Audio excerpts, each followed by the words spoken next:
Hi guys, I'm Mike. And I'm Stephen. And this is F1 Fanatics.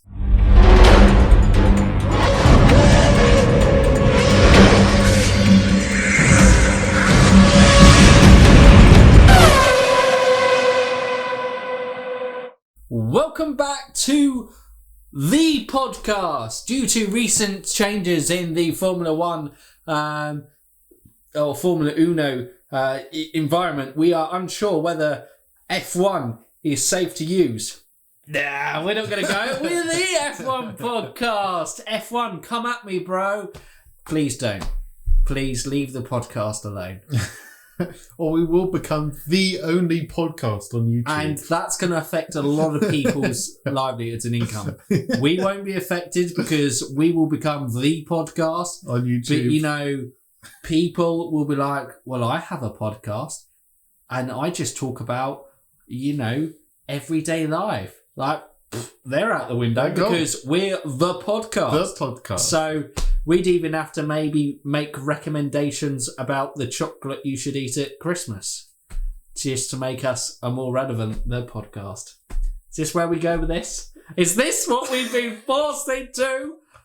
Leave us alone, everyone. Chocolate we'll do fanatics. it. Do it. Don't push us. We'll do it. But yeah. We're here. Sorry. Lewis Hamilton. Whoa! No, I can't make jokes like that. Yeah. But right, that's a good place to start off with. Obviously, Lewis Hamilton has contracted coronavirus. First of all, speedy recovery to Lewis. Yes, I can't imagine it's going to be pleasant.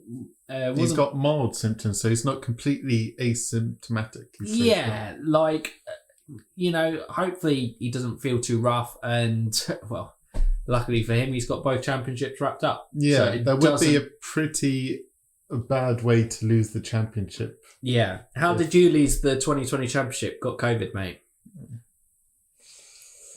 But luckily for him and the sport, he has already wrapped up. It has. But obviously, with that entails the news of who will drive the Mercedes. But that will be in Stephen's Rumours and news and other stuff that don't fit in everywhere else. The podcast rounding off section, basically. But if you haven't seen the F1 podcast before, then you probably have absolutely no idea what that intro was. No. And you probably are now like, okay, is this news? Is this it?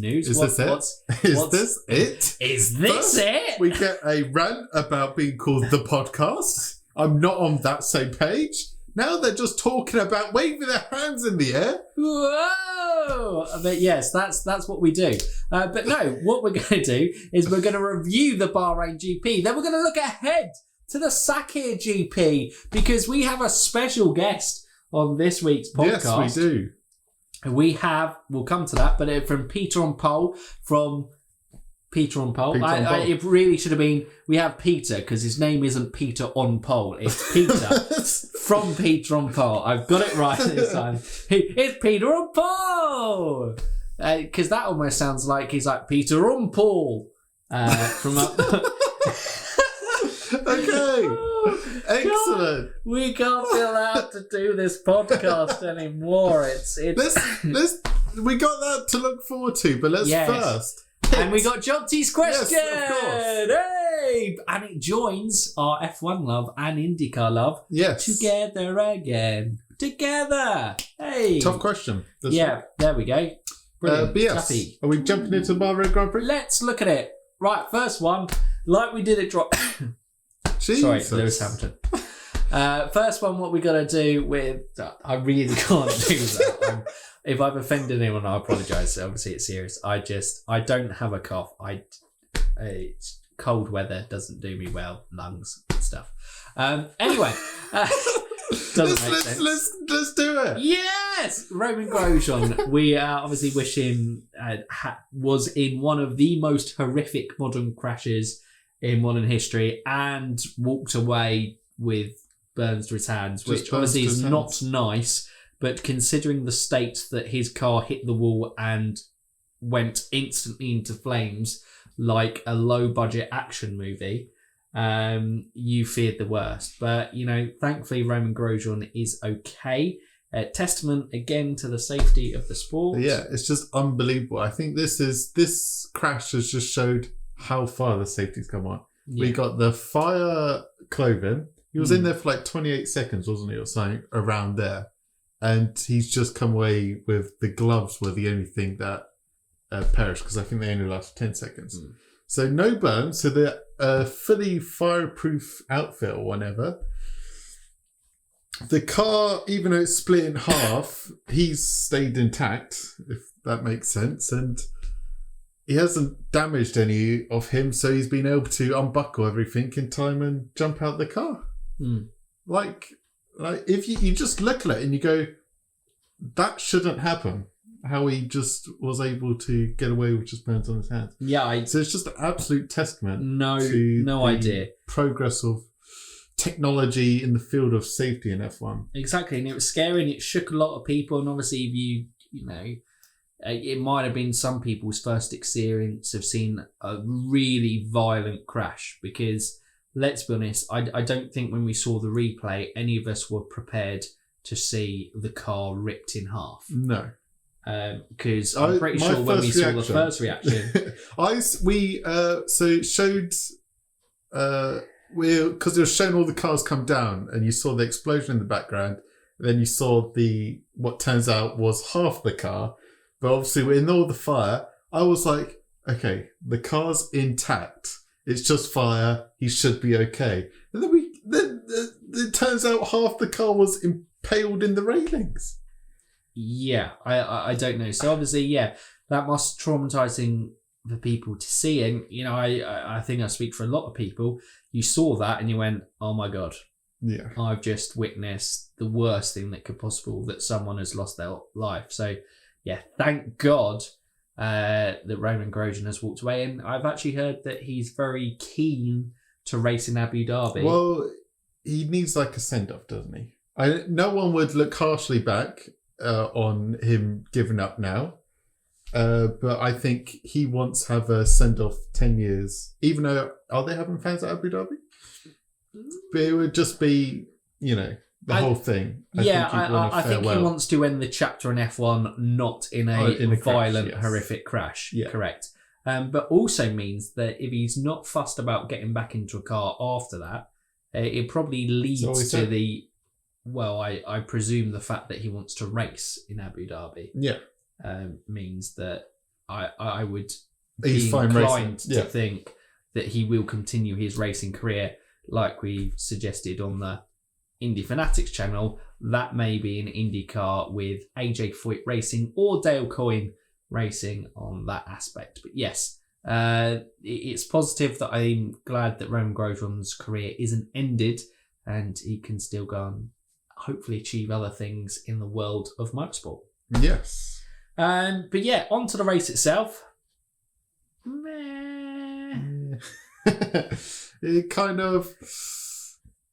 It was very...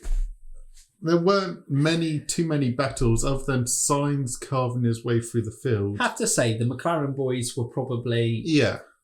I was going to say, Checo was the standout till his car gave up on him. It was like 2x2s, really. You had Lewis out ahead and Max was about 5 seconds behind. Then you had Checo in third, and then Albon was 5 seconds behind. Then you had Norris fifth, and then Gasly was like 5 seconds behind, or Sainz or so 5 seconds behind. It was that. We didn't really have much battles. And I don't really know why, because we had lots of strategy, lots of varying strategies, because Bahrain is one of the races that you can't really do on the one stop, although Pierre Gasly pulled it off, but majority of the teams don't do one stops. But we still didn't really get much movement. Yeah, it should have realistically been an exciting battle between Renault and McLaren, but that didn't really materialise into anything. No. The only really thing was between Renault switching team orders with their drivers to let through and attack each other. It was a race that fell a little bit flat, and maybe that was because of what they'd seen. I don't know. They're human beings. They can't not have been affected by what they saw with Grosjean, but I don't think necessarily it did. Hamilton smashed it as per usual, and obviously now his big miss is not that I think he was too fussed, but pretty impressive achievement that he would have been able to if he won Sakhir and Abu Dhabi, which seeing Mercedes dominance at Bahrain, Bahrain in the Sakhir GP coming up, seeing their dominance this weekend, you would have, and their dominance traditionally at Abu Dhabi, you pretty much say that he could beat that Alberto Ascari record of 75% win percentage in the season, where he won 6 out of 8 races. So Lewis Hamilton to win, I don't know, what would it be, 13, 14 out of 17 races would be stupid. Yeah. No matter how good the car is, that's still incredibly impressive from Lewis. It's a shame he can't do that through things out of his control on that basis. But signs, I think the McLaren boys have to be given credit. TGSF F1 commented on our driver ratings. He was like, what do the McLaren boys have to do to get 10s? And I don't know, maybe there were 10s from the driver ratings, because Sainz went from 15th to 5th. Obviously, benefiting from the late retirement of Checo, would have been 6th. And Norris just drove a very commanding race. Didn't let the Renaults get anywhere near him to get 4th place in the end. So,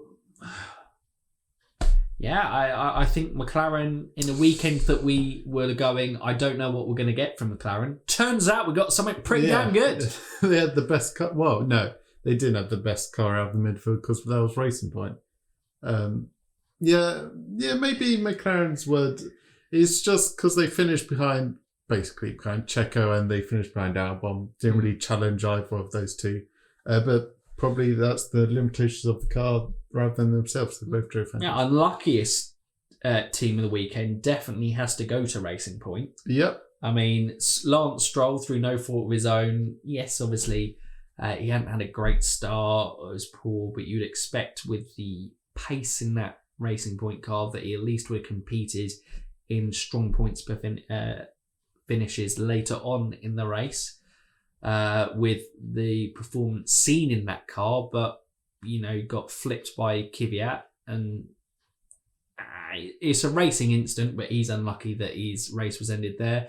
And Checo's so unlucky, dominating race, running P3 for the majority of the race, and his engine just goes yeah. See you later. Not there. Is that the first Mercedes engine failure this season? Probably. And it always seems to be Checo that gets the Mercedes, because I remember in the second half of the 2019 season he had a few kind of failures like that. Kubica had a big engine blow up as well in like a practice, but Checo in the race seemed to suffer a few of those things, and still was the highest scoring midfield driver in the back end of that 2019 season. But yeah, I think those are pretty much the points that highlight it. McLaren take a lead in the fight for third. Racing Point now have to do a lot in the final 2 races to really catch up there. Realistically, though, I can see him still doing it. Yeah. But where Renault, I would say, they're out. Yeah. Renault gone. Unless I can't see them actually doing incredibly well this weekend. So that's what they kind of need. They almost need a double McLaren retirement or a double McLaren non-points finish. Yeah. Both of them do today. And Renault probably needed one of the Racing Points not to finish and the other one to be not high in the points. Exactly, yeah. There's a lot that Renault need to fall into place for them now. Renault have fluffed it. Have they? Well... Yeah, I suppose they had the advantage. It's just, I really don't know. Maybe they fluffed it in setup. haven't been able to get the setups right where the other two teams have been able to nail their They've setups. been well off the pace the last couple of races. Yeah, it's been weird. I don't know. I don't think Racing Point and McLaren have necessarily brought any major upgrades to swing the battle in that. So it seems confusing. I didn't think that there was major differences in the layouts that should favour. But that's where it's been confusing all season. The midfield's been like, I don't know. Yeah. They could perform well today. Maybe not. Who knows? But yeah, that was it. Looking ahead, probably to this weekend then. Yeah. We got a review preview. So, Mercedes probably to win, or is it Red Bull? Because Valtteri Bottas had a massively unlucky weekend, but he'll probably get pole, and if he gets pole, then he leads. And probably controls the race. Yeah. Well, it depends on his teammate. Depends on the team. Exactly. Do we have that chat now? Or do we leave at the end? We'll leave it at the end. Yeah. We're going to do something special for Mercedes probably to dominate whoever's going to go dominate from there. Because it's flat out. I don't know. Could we see more retirements? In terms of that thing line, I'm not really sure. I'm really well, this is the part of the podcast we're talking about the Bahrain Oval. So this is probably a good point to put that section in. So Peter from Peter on Pole, we got him on to do a little segment of the podcast to talk about the Bahrain Oval. Now, obviously, it's not an oval in the traditional sense, in like a IndyCar oval circuit. It's not a speedway with banked corners and stuff like that. But it's as much as like an oval in Formula One gets in modern days. There's corners there, and it's going to be pretty much operating at the highest speeds.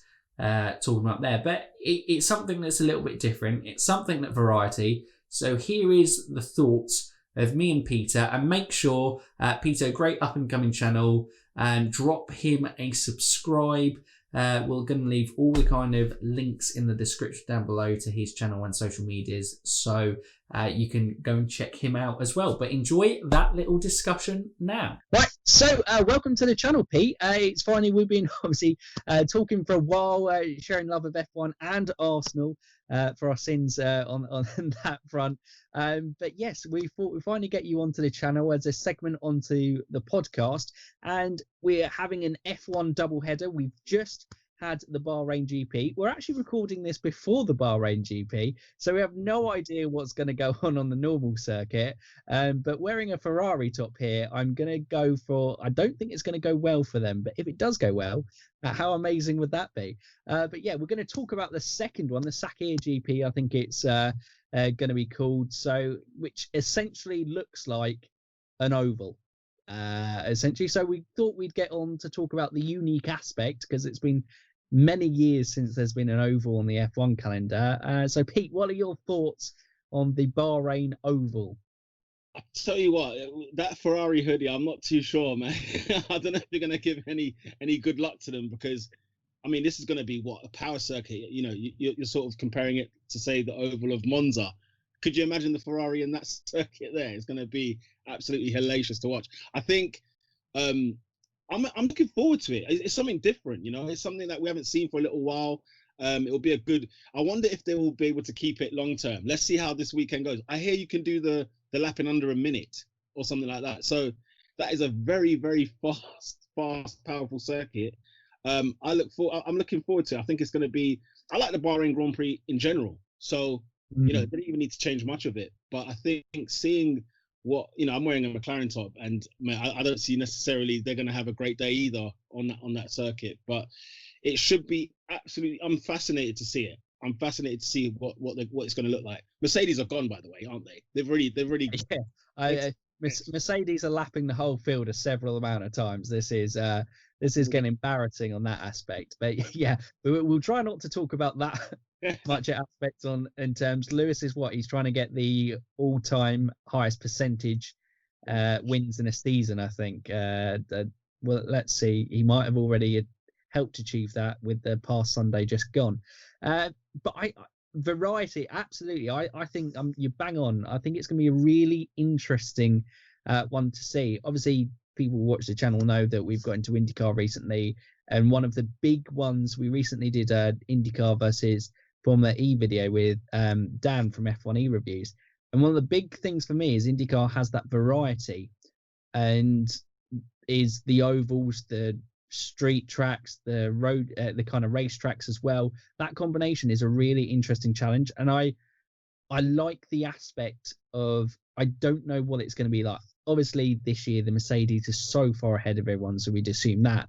But the midfield has been so fascinating this year. It really has been a competitive field that I think it's going to be so intriguing to see how that plays out.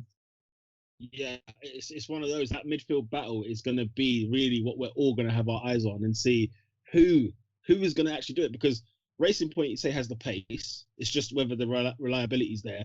Renault, again, they've got the pace. When you look at Spa, they were brilliant. When you look at Monza, they were good. And then you look at, say, McLaren.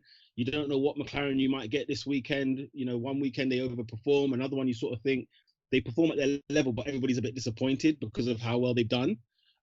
Charles Leclerc, I mean, that's not a guy you ever put, sleep on, because you just never know what he seems to do out of that Ferrari. God knows how he does it. I don't know. He's mad this season, isn't he? Absolutely one of the drivers out of the season, unbelievable. But he's my favorite. Yeah, it's crazy, isn't it? Yeah. No, he's my driver of the season. If you take away Hamilton, of course, his blistering year, but Charles Leclerc has gone so unnoticed. It's unbelievable. And also Gasly might have something to say in this as well. I'm looking forward to seeing how he does. Because that's the thing. Obviously, the Turkish Grand Prix, it kind of put the dampeners on AlphaTauri a little bit. But the race before in Monza. Imola. They look lightning. The AlphaTauri. Yeah. Hey, they looked like genuinely a very quick car. So, it's going to be interesting. I mean, like we said, it's so funny filming this before the Bahrain GP, because it would give us a better indication of what the guys are doing out there. But Gasly could have absolutely blitzed it this weekend past gone, because he is a man just motivated on a mission, and he is absolutely flying. Yeah, and what's interesting is I fear for Red Bull in this sort of circuit, because just something tells me that it's not going to be. I mean, I'm sure you saw practice when Albon's gone and dumped it again, so that was hilarious. I mean, those Red Bull mechanics are having to do everything they can to just get that car in place. But the AlphaTauris, even Kvyat, I think Kvyat is another one that's pretty much gone unnoticed because of how great Gasly's been. The pair of them are going to be good. Ocon, Ricciardo, Pierre Gasly, and Kvyat. Honestly, they could have an absolute stormer on that weekend. Mm-hmm. And I think that is the most exciting thing about this oval, is the unknown, and it's what one of the major positive. Obviously, the negatives of the 2020 season. I think it's not their fault, but Mercedes have blitzed it for another season, and one of their most dominating seasons in their domination period in the sport. But hey, fair play to them. They've built an unbelievable car, and Lewis Hamilton is Lewis Hamilton. So he's going to absolutely blitz it. And obviously, we've spoken about it last time out, 2 races back now, the Turkish Grand Prix, just unbelievable performance in those intermediates, incredible. But the rest of the field, we've had 12 different podium sitters this year. That's mental. In the entire hybrid era, that's just mental. And that's just literally because Ferrari threw in the towel and we're like, we'll build a rubbish car this year. We'll give everyone a go. Come on, guys. Let's have some fun going into the new regulations. What, COVID? Oh, damn. That's backfired real badly. Now we got 2 seasons of this. Let's be fair. I think Ferrari always set up the car for the Turkish Grand Prix. That was their mantra all season long. They were ready for this one race. Yes, a bit of rain, a bit of oil on the surface. Who knows? That's what they conditioned that car for. Unfortunately, Austria didn't give you that. No other circuit gave you that this season. No, but in all seriousness, I think it's going to be 12 podium sitters. On it, That's more than half of the drivers. I can't remember the last time. My memory doesn't serve me well in terms of the last time we've had so many in that time. So to see, honestly, it's been a good advert for Formula One this season. Say what you like about Mercedes and so on, but when you said, as you're saying, 12 different podium sitters, and the race winners like the likes of Pierre Gasly, you're thinking, and Stroll almost gave us another race there, but almost twice now. But anyway, it's been an entertaining season. That can't be denied. And I've never been so excited for a midfield pack in I don't know in how many seasons now. This has been brilliant. It's the thing that makes you excited for the rules and regulations, because it does close everything down. Like you take essentially Max Verstappen and the two Mercedes out. This would be one of the best F1 seasons ever. Yeah, without a shadow of a doubt. And what title fight you would have been having between Daniel Ricciardo, Sergio Perez, and Charles Leclerc. I think there's about 10 points that split him, isn't there? Yeah, I'd even throw science into that. Throw science. Yeah. Well, so oh god, that title race would be phenomenal. So sorry, Lewis, we're taking away your 7th record-equaling world title. We're disqualifying you from the championship because we've got a hell of a title fight on here. Here we go. I think I joked on last week's F1 podcast, and you'll appreciate this. Stevens said Racing Point had 1 place on the 3rd place trophy, and I was like, we do sound like a pair of Arsenal fans. We're making our own trophies for this position. Champions League Formula One. Here we come, boys. Woohoo! I did watch that, and I did laugh. Sadly, I had to agree, and it was the laughter that made me think, oh bloody hell, they're right. This is a hard moment. Leave Arsenal out of it. Let's just focus on the Formula One. Keep it down. Stop it. We're not here to discuss that today. But I suppose one variety of it. So in the oval races in IndyCar, a big part of it is these races, they always tend to lead to a climax at the end because of how it is, because the field generally kind of stays pretty close. Mercedes might stuff that up, but the rest of the field might be pretty close on that front. But fuel is a massive thing, because obviously IndyCar still has refueling and strategy and fuel saving and where they can get to in a stint, because tyre wear I don't think really is going to be an issue. So it's an interest without the refueling aspect within Formula One. I'm not sure how effective it may be, but I don't know. It still might be an absolute blinder and come to, we're having 2 or 3 cars going wheel to wheel across the line for that last podium place. I don't know what might happen. I mean, Mercedes, we've proven at times, we're all presuming that Lewis and Bottas will storm off into the distance, but I know not for a few weeks, but it's had its fair few reliability issues throughout the season. And this is something that they will have no data on, which is basically, I don't know how many laps, maybe 60, 70 laps. It might even be higher. It might be 100 laps, mightn't it? Because it's such a short thing. I actually don't know that off the top of my head. Do you? I heard they were pushing it towards the 81 mark. I don't know where I've read that. I saw 81 laps on one site. I can't remember where it was. And like I was saying, under a minute per lap. So what could be interesting is, imagine let's say Team Haas, because you lot were speaking about Haas last week. Will they finish the race, for crying out loud? And wouldn't it be them? Wouldn't it be so perfect if they ran out of fuel in this race? That would be the best. Honestly, that would sum up their season. That's the only thing that's missing, is running out of fuel, because we've not heard that in such a long time. So that would put the cherry on the top. I don't know if you remember, but there was a load of excitement when refueling was got rid of in Formula One, and they were showing clips of people running out of fuel before the end of the race. They didn't anticipate that Formula One has come on leaps and bounds and so technically advanced at that one that just wouldn't happen now. That people just don't run out of fuel. No. Unless obviously you're on our motorsport manager career. I think we had Kimi Räikkönen run out of fuel on the last lap. We were like, oh no, Kimi, we've killed you. But that's been a sad aspect of it that hasn't. But yes, that would be entertaining, and as poor Haas bullying them. I feel like they're the kids you bully. Yeah, like you said, no data. So therefore, who's to know how much, what do they load? 100 kilos is it on the car? So Yeah. it's one of those where you think, it could, if you just go flat out forever, and the front right tire, because of there's how many left turns are there, on the circuit, that front right may not even degrade at all. And if you're going to keep a cold tire, who knows how that's going to mess up the scenario. I'm just throwing things out there because again, it's the unknown. So anything is possible. That's the funny thing about it. Well, you were wearing the McLaren top. The only team currently at the moment with IndyCar experience is McLaren, because they are sponsored with Arrow McLaren SP. So they're the only team with oval experience on the grids. Lando Norris did the iRacing IndyCar series, didn't he? He competed in that. So Lando Norris for the win, naturally. Oh, look at that. Science second on the podium. Fantastic. Oh, there you go. And then how about Charles Leclerc for third, yeah?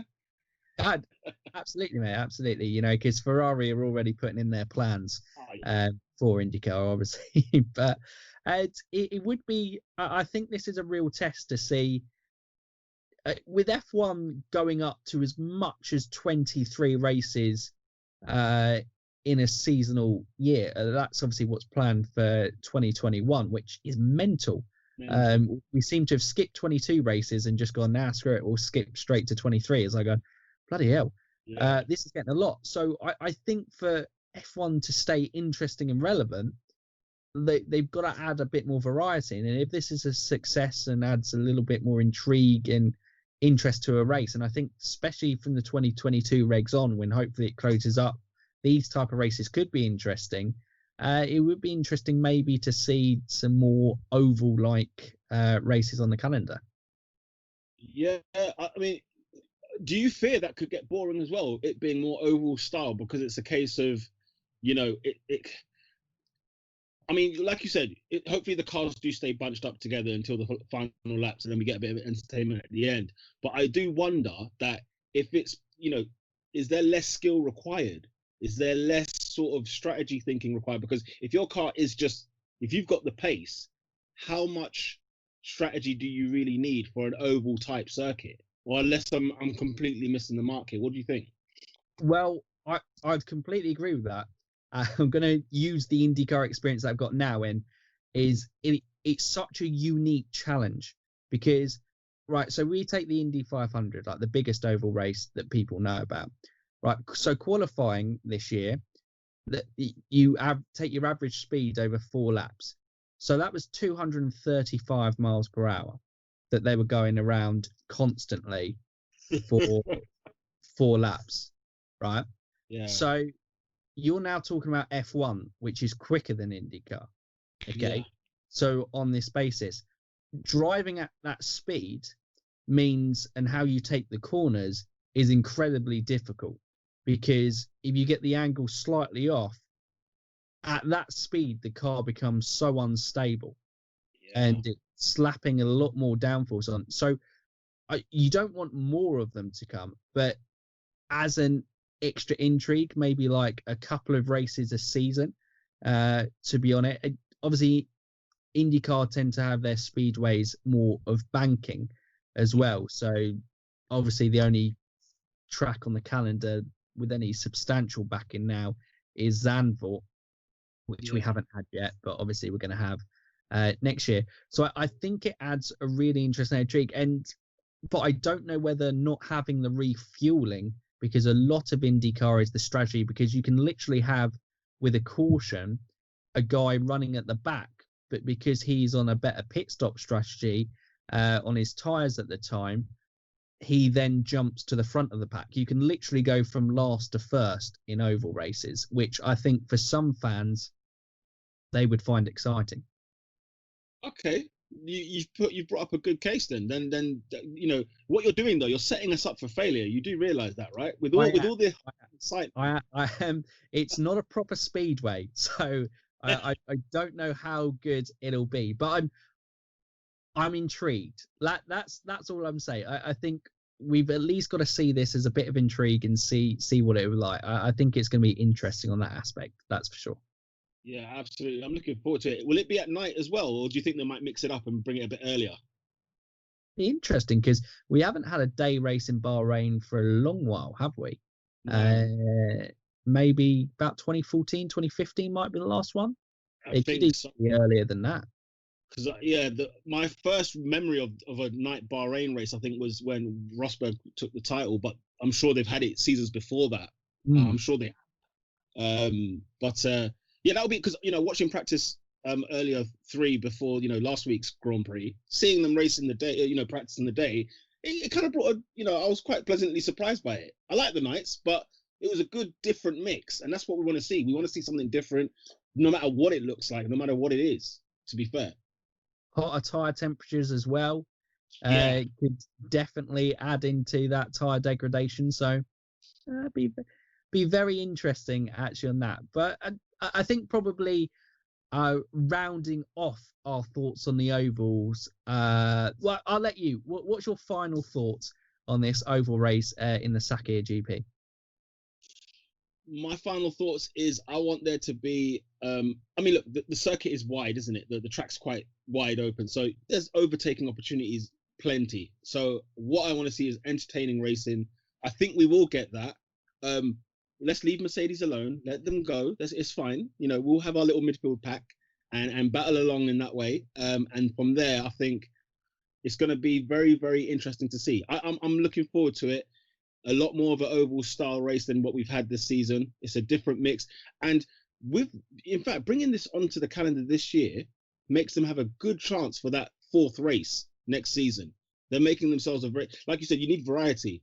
And, we were banging on about Turkey before a few weeks ago, and people want Turkey on the calendar next year, but Bahrain is making a great shout at the minute. It certainly is. I think that's definitely a good way to round off. But for me, I'm so intrigued to see what it'll be like to see F1 cars go around an oval style circuit and the different demands it will place on a driver, because it sets up a lot of skills. Because I don't know where the DRS zones are or whether they are actually going to have DRS zones, because then the skill of slipstreaming comes in a lot more in terms of, because they're pretty much at full speed for a lot of the time, it isn't too much of a difference, I think, between the cars, and how they overtake and getting those opportunities could be really interesting to see how drivers get on and improve. But I think variety is the spice of life. It's something a little bit different. It could fall flat on its face, but it could be something that's intriguing that adds then a little bit more variety to the F1 calendar going forward in the future. Yeah, I totally agree with you. I think there could be 2 DRS zones on the sim games, whether that's going to mirror anything. But I think after it's on the start finish, and then after turn 3, they've got the 2 DRS zones there. So who knows? I mean, but it'd be hella dangerous though. You never know. It could be very, very dangerous, that. Absolutely. I mean, at those speeds of F1 cars, that is going to be frighteningly quick. But something we certainly will be looking forward to. But Peter, thank you so much for coming on. Guys, like obviously I said coming into this segment of the podcast, please go and check out Peter on Paul's channel. Fantastic Formula 1 channel, underrated. And obviously, if you are a fellow Gooner, you should support. And if you are not an Arsenal fan, you should support anyway. But that might have been the extra incentive that you needed to push you over the line. But no, thank you so much for coming on, Peter, and I hope you enjoy the race, and fingers crossed it's up to a good race rather than falling flat on its face. Honestly, Mike, thank you for having me on. I feel like I've made it in Formula 1 broadcasting now. I can quit, I can retire and close my channel. I've done the big stage. Honestly, it's a pleasure to be on here, so thank you for having me. No problem at all, mate. It's been an absolute pleasure. So, guys, enjoy the rest of the podcast with me and Stephen. Right, there you go. Obviously, he spent a lot of time probably focusing and maybe made some IndyCar reference in there. I couldn't help myself when talking about an oval. I couldn't help myself. But we'll round off that. What's your thoughts on the oval, Stephen? Slash not oval, slash I just don't know. I just don't know how it's going to play out. Like you said, it's not a traditional oval. There are slow corners in it. There's not going to be completely flat out, although it's going to be less than a minute, so it's going to be pretty high speed. It's going to be weird. I was saying in that segment that it could be something that maybe leads obviously we spoke about IndyCar having variety in their calendar in ovals, street circuits, road courses as well. Yeah, street courses, road courses for IndyCar. So this could be an interesting type of track. With F1 going on to like 23 races, they're going to need some variety for it not to kind of turn up and feel samey, shall we say. So it could be interesting if it goes well this weekend. Is this something that F1 look to implement? My only fear is, I'm not sure if ovals work better if it's more of a closer field. My fear is Mercedes, whoever Bottas and whoever will just be in a league of their own. Then you have the Red Bulls, and because it's basically car performance and car the setup. Mercedes, you'll have Max Verstappen, then you'll have Sergio Perez, then you'll have Alex Albon. Well, this should be a race that Albon has the smallest gap to Max, because it should be the easiest thing. I'm not saying ovals are easy, but you just do 4 turns and flat out. You just need to nail those 4 turns, lap in, lap out. Yeah, there's a little squiggly bit at the top, isn't there? Yeah. And then there's a little squiggly bit through, because they keep the turn 1, 2, 3 difficult section there. Oh, do they? Okay. Yeah. See, well, it should be the easiest track layout for Albon, and it should just be on car performance and driver ability. And if Albon's great, then it should be the smallest gap to Max. And it really should just be 2x2x2. Maybe we'll get a battle between McLarens and Renaults. Yes. But yeah, my only fear is because the car difference is quite substantial throughout the field, and maybe a bit iffy. Yeah, I think it has the potential to go either way. It's either going to be great, and obviously one of the big things in IndyCar that plays into it is refueling. You don't have refueling in F1, so that is a little bit might hinder it as well. It could either be really great, or this could be an awfully boring race. And that's our preview. Well, I think that's the best way to sum it up, because literally, you know, there aren't complexities. There aren't too many things that could go wrong unless the cars fail. And at high speed, that's a little bit scary after, especially Grosjean last weekend. But, you know, it's not challenging. And if the cars do just kind of go last and go flat out, like you said, it should be 2x2, 2x2. And, yeah, be quick. Yes. Oh, I don't know. Yeah, and I'm going to be positive about it. Let's hope for a brilliant race, and I hope from now. Let's hear Jonty's question. Hit us with Jonty's question. There's combining 2 worlds apart. Although, are they that far apart when you talk about the greats? So, does that work? I don't know. At Fanatics_F1 and at F1 Fanatics Steve are Twitter handles, in case you don't already know them. My question for this week is a bit out of left field. Out the left field. However you say it. I mean, let's just get to the question. Right. With IndyCar being seen as the other premium open wheel racing championship, fair to assume. Yep. Who has been the best crossover racer for both series? Now, actually, this was one that received Jonty's question. Usually goes by, and you know, people accept it and let us answer. Like, we accept this question to we be accept answered. this question, and they don't really say anything. But this one, we were getting. So we've had the likes of Juan Pablo Montoya thrown in there, Jacques Villeneuve, Nigel Mansell, Emerson Fittipaldi, of course, Mario Andretti. Brilliant names of motorsport, certainly, and F1 and IndyCar. Michael Andretti less so. Never kind of really worked for him. Come across to Formula One, but very good IndyCar, very good for Michael, and obviously now team principal of Andretti Autosport. Yep. But yeah, that's besides the point. Anyway, Stephen, I'm going to put you on the spot first. Who is the best crossover for you? Nigel! Okay. Well, he won it consecutively, didn't he? F1 Championship and then Indy Championship. Yep, only driver to ever do that. And he did it in his rookie season in Indy. Correct, only driver to ever do that.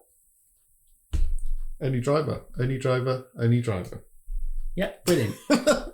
Jump Dad. Honestly, superb. No. Mansell, fantastic. Absolute brilliant for IndyCar. And considering his age as well, but we've proven before that IndyCar, is a series that lends itself to... it gives a more fair balance between drivers who are experienced and... It's not just about the kids. Yeah. It's not just a young man's game, which F1 could arguably be said to be at times. Yeah. Although Lewis Hamilton likes to... Just look at the Indy 500 winner into Kim Sato, 43. And then obviously the Indy Championship winner, Scott Dixon at 40. Bam. There you go. Guys who've been around the block and just know how to get the job done. But I disagree with you. I'm going different. Emerson Fittipaldi. 2 times Formula 1 world champion. 2 times Indy 500 winner. 2 times IndyCar title winner. You just doubled up on everything. 2. So only 2. Fittipaldi times 2 Mansell. Emerson Fittipaldi. I think I'm giving Emerson Fittipaldi some love because I think Emerson Fittipaldi is one of those. He's a bit like Nelson Piquet. They kind of almost are the forgotten champions of the F1 world because they're before maybe it got like really big. But obviously, Emerson did it with McLaren in Formula 1. Superb driver, Emerson Fittipaldi. Very good. You've just doubled everything Nigel did, so I can't complain. There you go. I think those are the 2 standout. I think the Jacques Villeneuve and Juan Pablo Montoya were fantastic. I don't like Shacks. Jacques almost came in and mirrored Nigel Mansell, didn't he? In his, I believe he came runner-up in the 1996 season, best rookie season at that point in his career, equalled by Lewis Hamilton later on in 2007. Juan Pablo Montoya, everyone knows how good, and actually went on to have a very successful IndyCar career. Juan Pablo Montoya, but he was more successful in IndyCar and never quite find a way of translating that success in F1. I think that's where it lets him down in this argument. And Mario Andretti, that's 4 IndyCar titles, 1 F1 World Championship, 1 Indy 500 title. You can't rule out Mario either. No. Like he is a legend of the sport, all-time leading pole setter in IndyCar. Second all-time highest wins, or was he third now? No, he's second. Scott Dixon hasn't overtaken yet. I believe Scott's on 50. Yeah, and Mario's on 55, right? 52. 52. I'm getting all the numbers So he's very wrong. close. Don't worry about I think we thought Scott was going to smash it. Well, but that's for the Indy podcast. That's Exactly. Check out that channel. Mario, I would say, is definitely... Do we go... Is he the best driver out of all of them? I think he is. I think I would put Mario Andretti... Wait, but isn't the question the best crossover? Yeah. So I'm feeling like it's Emerson and Pips. Mansell is there. Yeah. Because I think the he more does. impressive F1, and obviously Emerson smashed it twice. Correct. And in the 500 And twice. not a knock, because it was a brilliant for Mario to win it in F1 in 1978. But that was also the year of the Brabham fan car, and basically F1 politics meant that although that car was legal, Bernie was forced to withdraw it so that he could get F1 and make it his bitch type thing. Yep. So, the 1978 would have been blown away by Brabham. But Mario won it. Mario won. And a fair winner in there. So, yes, I think Emerson for me and Nigel Mansell for you. Yeah. There we go. Nice. Let's hear your thoughts in the comments down below. Well, now it's time for... Steven's Rumours! I don't have any stories, I'm just rounding up the podcast. Yeah! But that's not as catchy, so we just stick with the Steven's Rumours! Hey!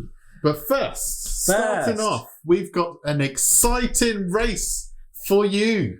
And it's all about to kick off. Well, thank you for joining us trackside at the race for Lewis Hamilton's seat. We are hopefully going to be having an absolutely fantastic race out there for you today. So, Stephen, can you run us through the contenders? Well, we've got a very competitive field for you here today. And in pole position is the man, Stoffel van Dorn, Formula E guy. Fan favourite. Fan favourite. Formula One reject. But Alonso's bitch. No, sorry, stop. But he's back. He's back in Bahrain. He's Mercedes reserve driver, and he takes pole for the race. Moving on to second on the grid is, of course, Gutierrez, another Mercedes. Sorry. Gutierrez. Gutierrez? Who's Gutierrez's twin brother? Gutierrez! Oh, la, la, la, la, la, la. Anything happens in live commentary, even you get renamed. But I'm just hearing some news, some breaking news. Can you bring us that? Yes, that is breaking news that we could have a real mix-up on the grid. George Russell has come into play with a possibility of a Jack Aitken going to Williams. So Jack Aitken also comes in as a back runner in this field, as he will be going in the less powered Williams car. But George Russell qualifying an impressive third on the grid. He really will be looking to secure a chance in this seat. The best one he would have driven in his time in Formula One. Could he break the points? Could he no longer be known as Mr. 0 points George Russell? Could he still carry on his qualifying bonus against Valtteri Bottas? Wow. P4 is of course the best F1 substitute ever. And that is Nico Hülkenberg. Will he be back? Back again? Who knows? Probably not. But he knows how to drive a Mercedes car, even though it's last year's Mercedes car. Maybe he'll drive this year's Mercedes car as well. And rounding off the grid, we have Nico Rosberg, the 2016 Formula One World Champion, former teammate of Lewis Hamilton, has now said that he will throw his name into the cap of going back into Mercedes and saying, I've still got it and I can prove that I'm better than Valtteri Bottas in just one race. Excellent.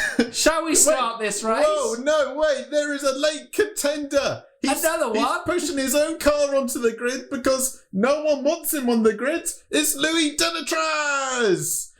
Very unlikely candidate, but he's there. He's put his car on the grid. It may not start, but he's claiming his name being Louis Delatraz is not too different to Lewis Hamilton. So it's not, paperwork should be fine. The scenes are unbelievable here.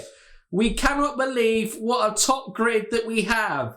We cannot believe that it has got to this stage, but we're here for the race for Lewis Hamilton's seat. And now we have 1 light up, 2 lights up, 3 lights up, 4 lights up, 5 lights up, and it's lights out and away we go. And Jack Aitken is stalled on the grid. He certainly will be slow in that Williams, but that is unsuspecting from that aspect. And Stephen, what's that? What's happened to Gutierrez? Oh, he just spun off into the wall. He's actually retired because he realises that he doesn't have the super licence points required to compete in Formula One. So he immediately has been ruled out of the candidates in this one. That means Nico Rosberg, he's actually stopped for a drink, but he's drinking responsibly and he's not going to drive anymore because he says he's drinking mad. So Nico Rosberg has retired from the race. It looks like Louis Delatraz has also not been able to start the race because he's not a Mercedes driver. Anyway, it looks like it's a 3-horse race at the front between Stoffel Van Dorn, George Russell, and Nico Hülkenberg. And it looks like Nico Hülkenberg is coming up quick. He's got a chance of securing a podium today. And oh no! He's crashed. He's blown another opportunity of being on the podium. So it looks like it's a two-way fight between George Russell and Stoffel Van Dorn. This is going to go to the wire. Can George just score points? It's the final lap. They're neck and neck. F1 race hasn't been this close finished in years. Mercedes have dominated for years, but we're going to have a photo finish. Who's going to get there? Will it be George? Will it be Stoffel? Stoffel Van Dorn! He's back in F1. He secures his race for Lewis Hamilton's seat because realistically, he's the most likely. Yes. We do appreciate you sticking around for whatever that was. We apologise. We just thought we'd spice up the race for Lewis Hamilton's seat a bit more. Now, we are pre-recording this on the Tuesday, so if you've just watched that and you have seen who actually secures Lewis Hamilton's seat because it's announced tomorrow, maybe. It's just been confirmed Martin Brundle is going to be stepping into the Mercedes seat. Makes sense. He drives a lot of F1 cars. Yeah. So, yeah. Oh, Karun Shandong. Sorry we missed that one. Sorry. We are sorry if we got it completely wrong. But Stoffel Van Dorn makes the most sense. Yeah. It's going to be Stoffel. He's going to be there anyway, so there's no problems about travel. He's obviously very linked to Mercedes. He's going to already be in the coronavirus testing things because he's been doing tests with Formula E. So he's going to be all clear for that. He probably just needs to do a couple when he gets to Bahrain. He's going to have a lot of sim experience on Mercedes. He's the most likely candidate. Makes sense. Yeah. So yeah, Stoffel will have a return and a chance of winning a race in Formula One, which would be very weird considering his previous state. And then with that, potentially bring Stoffel Van Dorn into the picture for a Red Bull seat. Or maybe just into the picture for when Lewis Hamilton returns. Yeah, maybe. That might be more realistic. Probably wouldn't want to go to Red Bull. No. Yeah, maybe. I would, actually. I know George Russell is very unlikely because it would involve Williams losing him for a race, but then they could bring up Jack Aitken, who does have a super license, and then George would actually get some first-hand experience in the Williams, and it would just be a good build-up for the Lewis Hamilton transfer. Yeah. Yes. And then he probably would score points, although knowing George Luck, he'll have a retirement. Nice. Yeah. Mechanical failure. Well, that's it. Seeing as we're taking the time now, and we're now obviously etching into the echelons, so we do a quick fire news to round off the podcast? Quick fire news? Yeah. Okay, yeah. Let's go. The quick fire news. Speedy, as have confirmed. Has Romain Grosjean, as we mentioned earlier, recovering? Although I've seen he's been doing squats. Nice. He's been exercising again. Don't need your hands for that. He'll be back for Abu Dhabi, as we said. Well, probably he wants to be there, and he has the fight to recover in time, I'm sure. But Fittipaldi, the fourth Fittipaldi in F1, will make a one-off appearance. Obviously, he doesn't have the money to drive an F1 full-time. But he is going to be there for Haas. He probably would be preferred to drive in a better car, but he's got Haas, and he's going to be a once-in-a-lifetime experience, literally, because he won't be able to drive an F1 probably again. A link to the IndyCar podcast is Pietro Fittipaldi also might be one of the drivers in contention for a Dale Coyne seat next season.